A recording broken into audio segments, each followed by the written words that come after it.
മത്തായി എഴുതിയ സുവിശേഷം 5-ാം അധ്യായം 5-ാം വാക്യം. സൗമ്യതയുള്ളവർ ഭാഗ്യവാന്മാർ, അവർ ഭൂമിയെ അവകാശമാക്കും. സൗമ്യതയുടെ വിപരീത പദം എന്തെന്ന് ചോദിച്ചാൽ കോപം എന്നതാകും മനസ്സിൽ വരുന്നത്. ജീവിതത്തിൽ ഒരിക്കൽ പോലും കോപിക്കാത്ത മനുഷ്യരുണ്ടോ? സൗമ്യതയുടെ പേരിൽ അറിയപ്പെടുന്ന നിരവധി വ്യക്തികൾ ബൈബിളിലുണ്ട്. എന്നാൽ അവരെല്ലാം തന്നെ പലതവണ കോപിച്ചിട്ടുമുണ്ട്.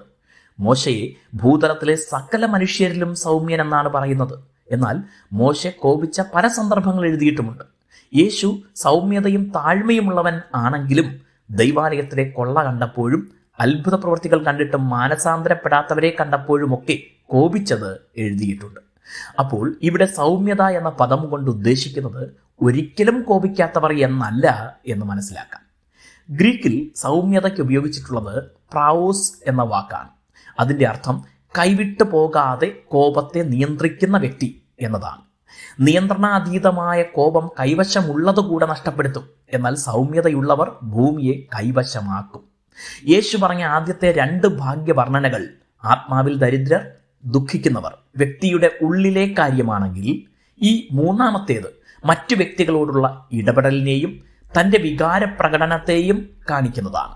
ഉള്ളിലെ സ്വഭാവം ദൈവരാജ്യം പ്രാപിക്കാനുള്ള മാനദണ്ഡമാണെങ്കിൽ പുറത്തെ സ്വഭാവം ഭൂമിയിലെ അഭിവൃദ്ധിക്കുള്ള മാനദണ്ഡമാണ്.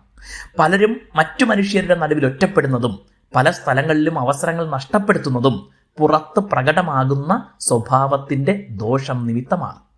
ബ്രൂസ് എന്ന എഴുത്തുകാരൻ പറയുന്നു, ഇംഗ്ലണ്ടിലെ സൗമ്യർ മാതൃരാജ്യത്തു നിന്ന് ഓടിപ്പോകേണ്ടി വന്നു. എന്നാൽ അവർ അമേരിക്കൻ വൻകരയുടെ അവകാശികളായി.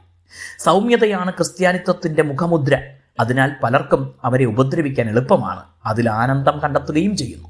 എന്നാൽ ഇന്നോളമുള്ള ചരിത്രം പറയുന്നത് അവർ ഭൂമിയെ കൈവശമാക്കും എന്നത് തന്നെയാണ്. ദൈവരാജ്യത്തിൻ്റെ വ്യാപ്തിക്കായി നമുക്കും ഈ ഭാഗ്യാനുഭവം പ്രാപിക്കാൻ കഴിയട്ടെ. ദൈവം നിങ്ങളെ അനുഗ്രഹിക്കട്ടെ.